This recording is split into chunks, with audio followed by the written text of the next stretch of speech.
ஒரு வீடியோவில் இருக்கிற டெக்ஸ்ட்டுக்கு எப்படி அண்டர்லைன் எஃபெக்ட் கொடுக்க போகிறோன்றதை தான் இன்றைக்கி நாம் பார்க்க போகிறோம்.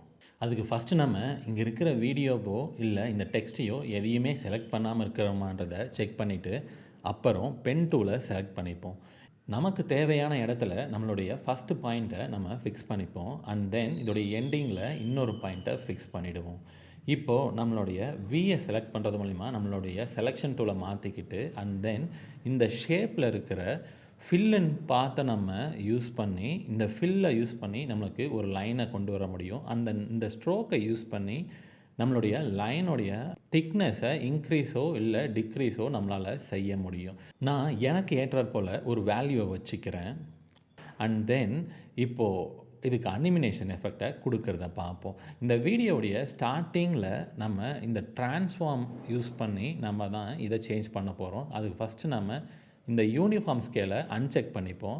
அண்ட் தென் இந்த வேல்யூவை 0க்கு நான் ஃபிக்ஸ் பண்ணிக்கிறேன். இப்போது இங்கே ஒரு கீ ஸ்ட்ரோக்கை நம்ம அசைன் பண்ணிப்போம்.